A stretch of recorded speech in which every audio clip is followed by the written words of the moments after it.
Bismillahirrahmanirrahim. Assalamualaikum warahmatullahi wabarakatuh. Apa kabar sahabat Oborpedia yang dirahmati Allah? Jika video ini muncul di beranda YouTube-mu, maka itu tandanya Allah sedang melimpahkan rahmatnya kepadamu. Untuk itu segera tuliskan sholawat dan hajat kalian di kolom komentar. Semoga Allah segera mengabulkan apa yang menjadi permohonan kalian semuanya. Amin ya robbal alamin. Setiap manusia akan mengalami proses perjalanan hidupnya sama antara satu dengan yang lain. Manusia sejatinya hanya berpindah-pindah alam, yaitu dimulai dari alam roh, lalu singgah di alam rahim selama 9 bulan 10 hari, lalu singgah lagi di alam dunia, tidak sampai 100 tahun. Lalu Allah bawa lagi manusia tersebut untuk hidup di alam barzakh dalam kurun waktu yang tidak diketahui manusia. Kemudian perjalanan hidup manusia akan berakhir di alam akhirat. Di alam akhirat ini, manusia disiapkan oleh Allah dua tempat, yaitu Jahanam adalah tempat peristirahatan abadi untuk manusia yang ingkar kepada Allah, dan Jannah yaitu hotel berbintang dengan fasilitas yang memanjakan penghuninya yang selama hidup taat kepada Allah. Lantas seperti apakah gambaran masing-masing alam tersebut sesuai dengan Al-Quran dan hadis? Yang pertama adalah alam ruh. Alam ruh ini adalah fase pertama kehidupan manusia. Di alam ini, manusia menunggu panggilan dari Allah untuk nantinya ditempatkan ke dalam jasad yang telah Allah sediakan. Ketika Allah akan membawa ruh ini untuk masuk ke dalam jasad manusia, Allah bertanya kepada setiap ruh dengan pertanyaan yang sama, Alastu birabbikum? Apakah kalian bersaksi bahwa akulah Tuhan kalian? Bala, syahidna ya Tuhanku, kami bersaksi bahwa Engkau adalah Tuhan kami. Kemudian, setelah mereka bersumpah mengakui bahwa Allah adalah Tuhan mereka, barulah Allah masukkan ruh tersebut ke dalam jasad yang telah Allah tentukan. Di alam ruh ini, semua manusia sama, tidak ada yang lebih baik dari yang lain, tidak ada perbedaan tinggi badan, warna kulit, dan sebagainya. Perlu diketahui bahwa kehidupan manusia di alam ruh ini terjadi jauh sebelum ayah dan ibu kita menikah. Sehingga keadaan ini seringkali disebut dengan kehidupan before zero. Sebagian orang berpendapat bahwa titik nol manusia adalah ketika dia memasuki masa akil baligi, yaitu ketika manusia mulai bertanggung jawab atas seluruh amal perbuatannya. Karena telah dinilai sebagai manusia dewasa, yang seluruh amal perbuatannya mulai dicatat oleh malaikat. Namun sebagian yang lain berpendapat bahwa titik nol manusia dimulai ketika memasuki usia 40 tahun. Adapun bagi para mualaf, titik nol mereka adalah ketika mereka mengucapkan 2 kalimat syahadat sebagai tanda memeluk agama Islam. Tidak ada seorang pun yang mengetahui berapa lama manusia hidup di alam ruh. Tapi yang jelas, bahwa ketika berada di alam ruh, atau alam arwah, semua manusia telah mengakui dan beriman, serta meyakini tentang adanya Allah Subhanahu wa Ta'ala. Allah berfirman dalam Quran Surat Al-A'raf ayat 172, dan ingatlah, ketika Tuhanmu mengeluarkan dari sulbi tulang belakang anak cucu Adam keturunan mereka, dan Allah mengambil kesaksian terhadap roh mereka seraya berfirman, bukanlah aku ini Tuhanmu? Mereka menjawab, betul engkau Tuhan kami. Kami bersaksi, kami lakukan yang demikian itu, agar di hari kiamat kamu tidak mengatakan, sesungguhnya ketika itu kami lengah terhadap ini. Sehubungan dengan ayat tersebut, Rasulullah telah bersabda dalam sebuah hadis, ketika Allah menciptakan Adam, dia mengusap punggung Adam. Maka dari punggung itu setiap ruh yang menyerupai biji atom berjatuhan, yang dia Allah adalah penciptanya sejak itu, sampai hari kiamat kelak. Hadis riwayat Imam Tirmidzi. Peristiwa yang terjadi di alam ruh ini, disaksikan oleh Nabi Adam dan penduduk langit. Allah sengaja melakukan ini, agar kelak pada hari kiamat tidak ada satupun manusia yang mengingkari perjanjian tersebut dengan mengatakan bahwa ketika hidup di alam dunia mereka menyekutukan Allah semata-mata karena tidak pernah ada perjanjian atau petunjuk dari Allah. Kebanyakan manusia memang lupa terhadap perjanjian tersebut. Oleh karena itu, Allah mengingatkan mereka dengan cara mengutus para rasul serta menurunkan kitab suci untuk mereka.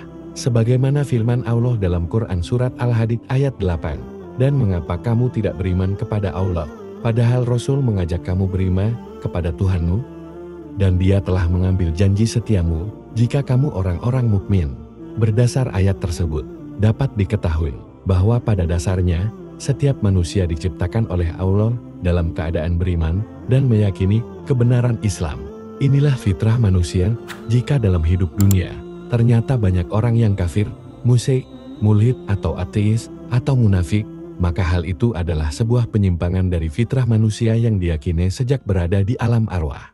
Alam yang kedua ialah alam kandungan. Dalam proses kehidupan ini, hukum alam atau sunnatullah berjalan. Dalam penjelasan hadis Arba'in An-Nawawi, Rasulullah menjelaskan tentang tahapan manusia dalam kandungan. Manusia dalam kandungan mengalami beberapa proses, yang mana masing-masing prosesnya dilalui selama 40 hari. Pada 40 hari pertama, manusia berbentuk nutfah atau cairan. 40 hari kemudian, manusia berbentuk alaqah yaitu nutfah yang menempel di dinding rahim. 40 hari kemudian, manusia berbentuk mudghah, yaitu bentuk awal manusia tapi belum memiliki nyawa. Setelah proses tersebut berjalan kurang lebih 120 hari, atau sekitar 3 bulan, barulah Allah utus seorang malaikat untuk meniupkan ruh ke dalam jasad manusia. Sebagaimana firman Allah dalam surat Sud ayat 72, kemudian apabila telah aku sempurnakan kejadiannya dan aku tiupkan roh ciptaanku kepadanya, maka tunduklah kamu dengan bersujud kepadanya. Bayi yang telah ditiupkan ruh ke dalam jasadnya dan telah dituliskan juga atas namanya beberapa ketentuan takdir yang akan menyertai hidupnya. Kemudian bayi tersebut berkembang di dalam kandungan sampai berusia kurang lebih 9 bulan 10 hari dan setelah sempurna secara fisik, barulah Allah lahirkan bayi tersebut ke dunia. Yang ketiga adalah alam dunia. Ini adalah tahap kehidupan yang paling menentukan kehidupan manusia. Setelahnya, kehidupan ini menjadi tolak ukur dan penilaian apakah manusia tersebut akan mendapatkan kebahagiaan atau justru kesengsaraan. Karena dalam tahap alam dunia ini, Allah memberikan kebebasan kepada manusia untuk memilih apa saja yang hendak mereka pilih dan lakukan. Dan untuk memilih model kehidupannya itu, Allah telah memberikan bekal rambu-rambu kehidupan dunia dan akhirat dalam kolbu dan pikirannya. Adapun pikiran memiliki kemampuan untuk bisa membedakan mana yang baik dan mana yang buruk, sedangkan kolbu atau hati mampu merasakan mana pilihan yang tepat dan tidak tepat. Dan di alam dunia ini, manusia mendapatkan kewajiban untuk taat kepada Islam.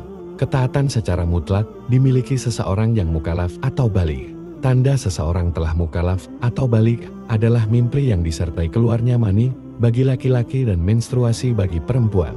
Dan di tahap inilah, Allah telah menjelaskan kepada manusia dan jin bahwa tujuan mereka diciptakan adalah untuk beribadah hanya kepada Allah. Namun kenyataannya, tidak semua manusia dan jin taat dan patuh kepada perintah Allah. Sebagian besar dari mereka enggan beribadah, bahkan banyak dari mereka yang menyekutukan Allah. Karena bagi mereka, tanpa beribadah pun, mereka bisa mendapatkan kesenangan di dunia. Alam yang keempat adalah alam barzah.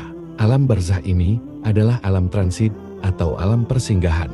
Ini adalah alam di mana manusia ditempatkan oleh Allah setelah mereka dipindahkan dari alam dunia, dan di alam ini, manusia akan menunggu datangnya hari kiamat yang akan menentukan kedudukan mereka di alam akhirat, apakah akan menjadi penghuni surga atau akan merasakan siksa di neraka. Keduanya adalah bentuk balasan dari Allah atas apa yang telah mereka kerjakan di dunia. Di alam ini, manusia akan didatangi oleh malaikat penjaga kubur, yaitu malaikat Munkar dan Nakir. Mereka lah yang akan menanyai manusia tentang keimanan manusia kepada Tuhan, Rasul, dan bagaimana mereka menjalani kehidupan di dunia. Pertanyaan-pertanyaan tersebut tidak bisa dijawab dengan akal pikiran. Jawaban dari pertanyaan tersebut hanya dimiliki oleh orang yang selama hidup di dunia, mereka taat dan patuh kepada Allah dan Rasulullah. Yang kelima adalah alam akhirat. Alam ini adalah terminal terakhir dari perjalanan panjang kehidupan manusia. Di alam inilah, manusia akan dihitung seluruh amal kebaikan dan amal keburukannya. Dan bagi orang Islam yang timbangan kebaikannya lebih berat dari keburukannya, maka mereka mendapatkan tiket langsung ke surga. Sedangkan kaum muslimin yang timbangan keburukannya lebih berat dari kebaikannya, maka mereka harus menjalani masa pembersihan dosa di neraka. Adapun untuk orang kafir, maka mereka tidak membutuhkan hisab karena tempat mereka sudah dipastikan neraka. Itulah sebabnya kenapa kita sebagai muslim harus taat kepada Allah dengan menjalankan ibadah dengan sebaik-baiknya dan berharap balasan hanya kepada Allah. Namun kadang ibadah itu terasa sangat berat untuk dijalankan, bahkan tidak sedikit di antara manusia yang tidak butuh ibadah, karena balasan dari ibadah tidak dirasakan secara langsung oleh manusia. Seharusnya sebagai manusia yang dibekali akal untuk berpikir, jangan sampai kita mengulang ketidaktahuan yang telah kita lakukan dahulu. Ketidaktahuan ruh tentang pentingnya jasad bagi kehidupan dia di alam dunia, ketidaktahuan bayi tentang pentingnya tangan, kaki dan anggota tubuh lain bagi kehidupan dia. Dan hari ini, ketika kita diberi kesempatan Allah untuk hidup di dunia, Allah tunjukkan kepada kita pentingnya beribadah dan beramal baik. Manfaatnya mungkin tidak kita rasakan langsung sekarang ini, tapi percayalah bahwa amal ibadah kita di dunia akan sangat kita butuhkan untuk kehidupan kita nanti di alam kubur dan di alam akhirat. Semoga Allah memudahkan kita untuk senantiasa beribadah kepadanya. Demikian yang bisa saya sampaikan di kesempatan kali ini. Semoga dapat memberi manfaat untuk kita semua. Amin ya Rabbal Alamin. Wassalamualaikum warahmatullahi wabarakatuh.